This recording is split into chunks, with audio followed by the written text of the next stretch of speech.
बहुत सारा कंफ्यूजन है लोगों के बीच में, किस बजट में कौन सी गाड़ी खरीदना चाहिए नहीं पता। कई सारे क्वेश्चंस आते हैं लेकिन हर किसी का जवाब देना बहुत मुश्किल है। इसलिए कुछ अलग तरीके का वीडियो मैंने ये बनाया है जिसको देखकर आप अपने सवालों का जवाब आसानी से पता कर सकते हैं। इस तरह का वीडियो आपको पूरे YouTube पर कहीं भी देखने को नहीं मिलेगा। अगर आप एक नई गाड़ी खरीदना चाहते हैं और आपका ऑन रोड बजट मतलब कि कंप्लीट बजट 4 से 4.5 लाख के बीच में है, या फिर 4.5 से 5 लाख, या फिर 5 से 5.5 लाख, या फिर 5.5 से 6 लाख के बीच में है, तो आप एकदम सही वीडियो देख रहे हैं। यहाँ पर मैं आपको इन चारों बजट में मिलने वाली सबसे बेहतरीन गाड़ी का नाम बताने वाला हूँ। शुरुआत करने के पहले मैं आपसे कुछ बातें क्लियर करना चाहता हूं ताकि कोई कंफ्यूजन ना हो। सबसे पहली बात कि इस वीडियो में मैंने हर जगह ऑन रोड बजट के बारे में बात करी है, ना कि एक्स शोरूम बजट के बारे में। जिन लोगों को नहीं पता कि ऑन रोड प्राइसेस क्या होते हैं उनको मैं बता दूं कि जब भी कोई गाड़ी लॉन्च होती है तो वो एक्स शोरूम प्राइसेस में लॉन्च होती है, लेकिन जब आप उस गाड़ी को खरीदने के लिए जाते हैं तो उस पर कई तरह के टैक्सेस लगाए जाते हैं। उन टैक्सेस को जोड़ने के बाद जो गाड़ी के टोटल कंप्लीट प्राइसेस बनते हैं उनको ऑन रोड प्राइसेस कहते हैं। दूसरी बात ये कि इस वीडियो में हाल फिलहाल के मार्केट के हिसाब से जिस बजट में जो गाड़ी सबसे बेहतर है उसका नाम आप लोगों को बताया गया है। अगर आप ये वीडियो कुछ महीने बाद देखते हैं तो हो सकता है उस बजट में कोई बेटर ऑप्शन अवेलेबल हो चुका हो। तो चलिए शुरू करते हैं और बात कर लेते हैं 4 से 4.5 लाख रुपए के ऑन रोड बजट में मिलने वाली सबसे बेहतर गाड़ी के बारे में। तो इस बजट में आपको 5 ऑप्शंस मिल जाते हैं: Renault Kwid, Maruti Alto, Maruti Eco, Maruti Espresso और डेटसन रेडिगो। इन पांचों गाड़ियों के कौन कौन से वेरिएंट इस बजट में आपको मिल जाते हैं वो डिटेल आप अपनी स्क्रीन पर देख सकते हैं। इन 5 गाड़ियों में से सबसे पहले मारुति इको के बारे में बात करते हैं। तो ये एक फैमिली कार नहीं है। इस बजट में इसका बेस वेरिएंट 5 सीटर आपको मिल पाता है जिसमें AC विद हीटर जैसे फीचर्स भी नहीं है। इसलिए अगर आप इस बजट में कोई कॉमर्शियल कार लेना चाहते हैं तब तक तो इको ठीक है, लेकिन फैमिली पर्पस के लिए कोई दूसरा ऑप्शन देखें तो ज़्यादा बेहतर होगा। एस्प्रेसो के बारे में बात करें तो इस बजट में आपको सबसे बड़ा इंजन इसी गाड़ी में मिलता है, सबसे ज़्यादा पावर और टॉर्क के साथ माइलेज भी अच्छा मिल जाता है 21.4 kmpl का। बूट स्पेस भी अच्छी है 240 लीटर की, लेकिन कंफर्ट एंड कन्वीनियंस के काफ़ी कम फीचर्स मिल पाते हैं क्योंकि इस बजट में इसके लोअर वेरियंट्स ही आ पाते हैं। लेकिन इस गाड़ी को मैं बिल्कुल भी रिकमेंड नहीं करता क्योंकि ये हार्टेक प्लेटफॉर्म के ऊपर बेस्ड है और अभी हाल ही में हुए ग्लोबल NCAP क्रैश टेस्ट में इस गाड़ी ने सभी सेफ्टी फीचर्स होने के बावजूद भी 0 स्टार से स्कोर किए हैं। इसीलिए खुद की कमाई के 4.5 लाख रुपए खर्च करके खुद की और अपने परिवार की जान खतरे में डालने का कोई औचित्य नहीं है। रेडिगो के बारे में बात करते हैं तो इस बजट में इस गाड़ी में ठीक ठाक फीचर्स मिल जाते हैं, ठीक ठाक पावर माइलेज मिल जाता है, माइलेज भी ठीक ठाक है लगभग 21 kmpl का। बूट स्पेस अच्छी है 222 लीटर की, टायर्स भी अच्छे हैं 14 इंच के, और ग्लोबल NCAP क्रैश टेस्ट में इसने 1 स्टार स्कोर भी किए हैं, मतलब कि एस्प्रेसो से बेहतर है। लेकिन अच्छा सौदा तभी माना जाता है जब गाड़ी भी अच्छी हो और गाड़ी की कंपनी सर्विसेज भी अच्छी देती हो। मेरा मतलब है रेडिगो इस बजट में गाड़ी तो अच्छी है लेकिन डेटसन की आफ्टर सेल सर्विसेज बिल्कुल भी अच्छी नहीं है। इसके अलावा अगर आप 1-2 साल बाद चलाने के बाद रेडिगो बेचने जाते हैं तो इसकी रीसेल वैल्यू भी आपको अच्छी नहीं मिलेगी। कुछ ऐसी ही रेनो क्विड की भी कंडीशन है, आपको फीचर्स काफी अच्छे मिल जाते हैं इस बजट में।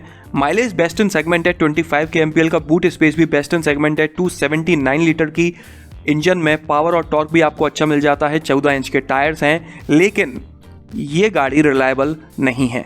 रिलायबिलिटी से मेरा मतलब है कि इस गाड़ी के यूजर रिव्यूज काफी कंफ्यूजिंग है। अगर आप रेनो क्विड के 10 मालिकों से 10 ओनर से पूछेंगे तो आधे लोग इस गाड़ी से सेटिस्फाइड होंगे और आधे लोग इस गाड़ी को लेने से साफ मना कर देंगे। और सेफ्टी के लिहाज से देखा जाए तो इस गाड़ी के 4 बार क्रैश टेस्ट हो चुके हैं, जिनमें से 3 बार इसने 0 स्टार्स जबकि 1 बार इसने 1 स्टार स्कोर किया है। इसीलिए इस बजट में सबसे बेहतरीन गाड़ी है मारुति ऑल्टो, जिसकी बिल्ड क्वालिटी थोड़ी बहुत ही सही लेकिन एस्प्रेसो से बेहतर है। इस बजट में सबसे ज़्यादा फीचर्स आपको ऑल्टो में ही मिलते हैं। फिर हम चाहे कंफर्ट एंड कन्वीनियंस के फीचर्स के बारे में बात करें या फिर सेफ्टी फीचर्स के बारे में, ऑल्टो में आपको ABS और EBD के साथ डुअल एयरबैग्स मिल जाते हैं, जबकि इस बजट में मिलने वाली बाकी गाड़ियों में आपको सिंगल ड्राइवर एयरबैग ही मिल पाता है। मारुति की गाड़ी है तो आफ्टर सेल सर्विसेज और रीसेल वैल्यू का भी कोई झंझट नहीं। इसीलिए 4 से 4.5 लाख रुपए के बजट में सबसे अच्छा ऑप्शन है मारुति ऑल्टो। लेकिन अगर किसी कंडीशन में आपको ऑल्टो नहीं लेनी है, आपको पसंद नहीं है, तो दूसरा अच्छा ऑप्शन है रेनो क्विड। आज के टाइम पर अपनी पुरानी गाड़ी बेचना काफी मुश्किल हो चुका है और उससे भी ज्यादा मुश्किल है उसके सही दाम मिलना। लेकिन अगर मैं आपसे कहूं कि एक ऐसा प्लेटफॉर्म है जो आपको आपकी गाड़ी के सही दाम दिलवा सकता है, वो भी घर पर बैठे बैठे। तो इस प्लेटफॉर्म का नाम है कार्स 24। आपको कुछ नहीं करना, आपको सिर्फ घर पर बैठे बैठे अपॉइंटमेंट बुक करना है। इनकी टीम आपके घर आती है, आपकी गाड़ी का इंस्पेक्शन करती है और उसके बाद पूरे भारत से हजारों बायर्स आपकी गाड़ी पर बिड करते हैं, बोली लगाते हैं। जो भी बोली सबसे ज्यादा होती है वही आपकी गाड़ी के फाइनल प्राइसेस होते हैं, जिसका आपके बैंक अकाउंट में 48 से 72 घंटे के अंदर इंस्टेंट पेमेंट कर दिया जाता है। तो अब दुनिया लगाएगी बोली। और सिर्फ इतना ही नहीं, गाड़ी बेचने के बाद जो पेपर वर्क होता है जैसे कि आरसी ट्रांसफर करवाना, ये भी इनकी टीम ही करती है, वो भी free of cost.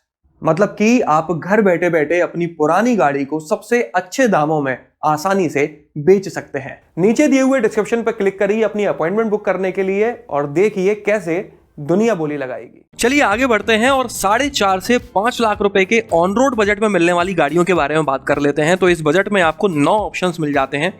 Reno Kwid, Alto, Wagon R, Celerio, Maruti Eeco, Espresso, Datsun Redigo, Datsun Go plus और डेटसन गो। इन सभी गाड़ियों के कौन कौन से वेरिएंट्स इस बजट में आते हैं वो डिटेल आप अपनी स्क्रीन पर देख सकते हैं। इस बजट में गाड़ी चूज करना बहुत आसान है, बिल्कुल भी कंफ्यूजन नहीं है।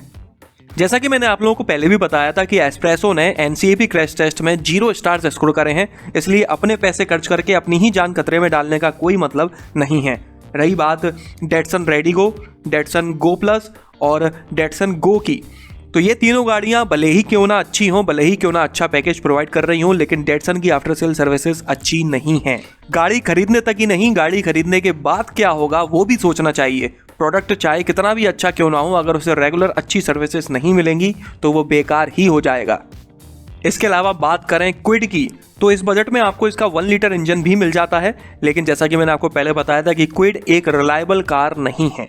कुछ लोग इससे खुश हैं तो कुछ लोग उतने ही इससे दुखी भी हैं। इसके अलावा रेनो की आफ्टर सेल सर्विसेज और रेनो की गाड़ियों की रीसेल वैल्यू भी कुछ खास नहीं है। तो अब फिल्टर होने के बाद बचती हैं 2 गाड़ियां, वैगनआर और सेलेरियो। सेलेरियो का जो वेरिएंट इस बजट में आता है उस वेरिएंट में फीचर्स काफी कम मिल पाते हैं, इसीलिए पर्टिकुलर इस बजट में सबसे अच्छा ऑप्शन निकलकर सामने आता है मारुति वैगनआर। इसमें आपको पावर और टॉर्क बाकी गाड़ियों के बराबर ही मिल जाता है, 21.8 kmpl का माइलेज मिल जाता है, 341 लीटर की second best in segment boot space मिल जाती है। बजट के हिसाब से आपको अच्छे फीचर्स मिल जाते हैं, हालांकि म्यूजिक सिस्टम नहीं मिल पाता। अगर सबसे अच्छे फीचर्स की बात करूं तो वो इस बजट में आपको रेडिगो में मिल पाते हैं। सेफ्टी के बारे में बात करें तो इस बजट में मिलने वाले वैगनआर के वेरिएंट एलेक्सा ऑप्शनल में आपको एबीएस, डुअल एयरबैग्स और ईबीडी मिल जाता है। रही बात एनसीएपी क्रैश टेस्ट की, तो सिंगल ड्राइवर एयरबैग के साथ वैगनआर ने 2 आउट ऑफ 5 स्टार्स स्कोर करे थे, जो कि सिंगल ड्राइवर एयरबैग के हिसाब से ठीक है।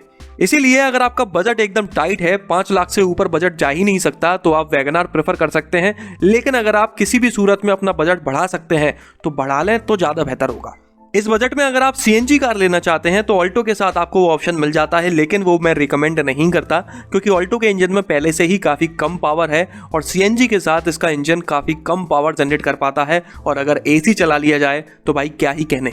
और रही बात मारुति इको की, तो कॉमर्शियल यूज़ के लिए इसके अलावा और कोई ऑप्शन इस बजट में है भी नहीं। चलिए आगे बढ़ते हैं और 5 से 5.5 लाख रुपए के ऑन रोड बजट में मिलने वाली गाड़ियों के बारे में बात कर लेते हैं। तो इस बजट में आपको 8 ऑप्शंस मिल जाते हैं।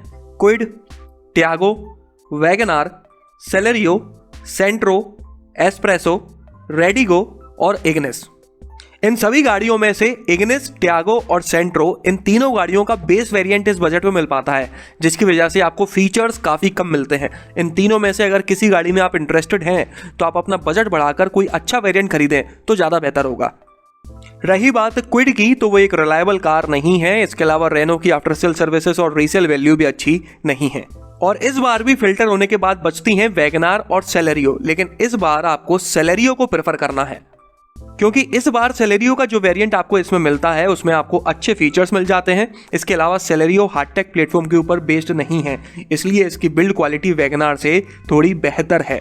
और यही वजह थी कि मैंने आपको वैगनआर लेने से बेहतर अपना बजट बढ़ाने के लिए पहले बोला था। इसीलिए इस बजट में अगर आप एक मैनुअल ट्रांसमिशन कार खरीदना चाहते हैं तो सबसे अच्छा ऑप्शन है सेलेरियो। अगर आप सेलेरियो नहीं लेना चाहते हैं तो दूसरा ऑप्शन है वैगनआर, और अगर आप वो भी नहीं लेना चाहते हैं तो तीसरा ऑप्शन है रेनो क्विड। इस बजट में अगर आप एक ऑटोमेटिक कार लेना चाहते हैं तो आपको 3 ऑप्शंस मिलते हैं, रेडिगो, क्विड और एस्प्रेसो, जिनमें से आपको क्विड को प्रेफर करना चाहिए या फिर अपना बजट और बढ़ा लेना चाहिए। और अगर आप इस बजट में एक सीएनजी कार लेना चाहते हैं तो आपको एस्प्रेसो मिलती है, जो कि मैं रिकमेंड नहीं करता क्योंकि इसने सेफ्टी के मामले में 0 स्टार्स स्कोर किए हैं। और अब बात कर लेते हैं 5.5 से 6 लाख रुपए के ऑन रोड बजट के बारे में। तो इस बजट से कंफ्यूजन शुरू होता है क्योंकि इस बजट में 16 गाड़ियां आ जाती हैं और ये 16 गाड़ियां किसी एक सेगमेंट की नहीं है, 4 सेगमेंट की गाड़ियां इकट्ठी इस बजट में मिल जाती हैं। कुछ सेगमेंट की गाड़ियों के टॉप वेरिएंट्स इस बजट में मिल जाते हैं, तो कुछ के मिड वेरिएंट्स मिल जाते हैं, तो कुछ के बेस वेरिएंट्स आ पाते हैं। इसलिए इस बजट में बहुत ज़्यादा कंफ्यूजन होता है कि अच्छी गाड़ी का बेस वेरिएंट खरीदें या फिर नीचे सेगमेंट की गाड़ी का टॉप वेरिएंट खरीदें। इस बजट में आने वाली गाड़ियां और उनके वेरिएंट्स की डिटेल को आप अपनी स्क्रीन पर देख सकते हैं। आप लोगों के कंफ्यूजन को कम करने के लिए या फिर कहूं खत्म करने के लिए मैं सेगमेंट वाइज ही बताने वाला हूं कि कौन सी गाड़ी अच्छी है कौन सी बेकार। सबसे पहली सेगमेंट है जिसमें टियागो, सेंट्रो, सेलेरियो और वैगनार जैसी गाड़ियां आ जाती हैं। इन चारों में से आपको टियागो को प्रेफर करना चाहिए, जिसका इंजन काफ़ी अच्छा पावर और टॉर्क जनरेट करता है। 19.8 के एमपीएल का माइलेज क्लेम किया जाता है। 242 लीटर की अच्छी बूट स्पेस मिल जाती है। सेफ्टी के मामले में एबीएस, डुअल एयरबैग्स और ईबीडी जैसे फीचर्स मिल जाते हैं और कंफर्ट एंड कन्वीनियंस के भी काफ़ी अच्छे फीचर्स मिल जाते हैं इस बजट में। और रही बात सेफ्टी की, तो क्रैश टेस्ट में इस गाड़ी ने 4 आउट ऑफ 5 स्टार्स का बेहतरीन स्कोर किया है। अगर किसी कारण से आप टियागो नहीं लेना चाहते हैं तो आप सेलेरियो ले सकते हैं, और अगर आप सेलेरियो भी नहीं लेना चाहते तो सेंट्रो ले सकते हैं, और सबसे लास्ट ऑप्शन आपका वैगनार होना चाहिए। दूसरी सेगमेंट की गाड़ियों के बारे में बात करते हैं, जिसमें Maruti Swift, Grand i ten Nios, Ford Figo और डेटसन गो जैसी गाड़ियां आ जाती हैं। इस सेगमेंट में आपको मारुति स्विफ्ट और ग्रैंड आइटेन नियोस दोनों ही गाड़ियों को इग्नोर करना चाहिए, क्योंकि सभी सेफ्टी फीचर्स होने के बावजूद भी इन दोनों ने काफ़ी बेकार स्कोर किया है 2 आउट ऑफ 5 स्टार्स का। और रही बात डेटसन गो की, तो उसकी आफ्टर सेल सर्विसेज और रीसेल वैल्यू अच्छी नहीं है। अब बचती है फोर्ड फीगो, जिसे आप प्रेफर कर सकते हैं। तीसरी सेगमेंट के बारे में बात करते हैं, जिसमें अल्ट्रोज और बलेनो जैसी गाड़ियां आ जाती हैं। वैसे तो इन दोनों ही गाड़ियों के बेस वेरिएंट इस बजट में मिलते हैं, इसलिए फीचर्स आपको अच्छे नहीं मिल पाते, लेकिन अगर आप फिर भी इसी सेगमेंट में अल्ट्रोज और बलेनो में से किसी एक को चूज करना चाहते हैं तो वो अल्ट्रोज होना चाहिए। चौथी सेगमेंट के बारे में बात करते हैं, जिसमें रेनो ट्राइबर और डेटसन गो प्लस जैसी कॉम्पैक्ट एमयूवीज आ जाती हैं। तो इन दो में से आपको रेनो ट्राइबर को प्रेफर करना चाहिए। और अगर आप इस बजट में एक ऑटोमेटिक कार खरीदना चाहते हैं तो आपको 4 ऑप्शंस मिलते हैं: सेंट्रो, मारुति सेलेरियो, रेनो क्विड और वैगनार, जिनमें से आपको मारुति सेलेरियो को प्रेफर करना चाहिए। इसमें आपको फीचर्स भी अच्छे मिल जाते हैं। दूसरे नंबर पे आपको वैगनार प्रेफर करना चाहिए और तीसरे पे रेनो क्विड। वैसे अगर चलाने के मामले में देखा जाए तो सबसे ज़्यादा स्मूथ एक्सपीरियंस आपको सेंट्रो ऑटोमेटिक प्रोवाइड करती है, लेकिन इस बजट में आपको फीचर्स अच्छे नहीं मिल पाते। इसलिए अगर आप अच्छा ड्राइविंग एक्सपीरियंस चाहते हैं और अच्छे फीचर्स के साथ, तो आपको अपना बजट और बढ़ाना पड़ेगा। अगर आप इस बजट में एक कंपनी फिटेड सीएनजी कार लेना चाहते हैं तो आपके पास 2 ऑप्शंस हैं, वैगनार और एस्प्रेसो, जिनमें से आपको वैगनार को प्रेफर करना चाहिए। और रही बात मारुति इको की, तो अगर आप एक कॉमर्शियल पर्पस के लिए कार खरीदना चाहते हैं तो इसके अलावा आपके पास और कोई ऑप्शन है भी नहीं। किस बजट में मैंने किस गाड़ी को प्रेफर करने के लिए बोला है, वो पूरी समरी आप अपनी स्क्रीन पर देख सकते हैं। कई सारे लोग सोच रहे होंगे कि यार हर जगह तो मारुति की गाड़ी प्रेफर करी है, लगता है मारुति वालों से इसने पैसा खा लिया है। जबकि ऐसा कुछ नहीं है। मैंने आप लोगों को पहले भी कहा था कि जिस बजट में जो गाड़ी अच्छी होगी वही बताऊंगा।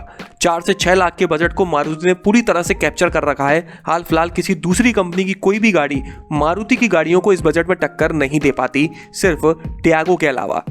बाकी आप लोग मुझे कमेंट कर बताइएगा कि इस वीडियो में दी गई रिकमेंडेशन से आप सहमत हैं या नहीं। तो चलिए इस वीडियो में तो बस इतना ही। अगर आपको ये पसंद आया हो तो उसे लाइक कर दीजिएगा, इस चैनल को सब्सक्राइब कर लीजिए और बेल आइकन को दबाना बिल्कुल ना भूलना। आपका दिन शुभ रहे। धन्यवाद।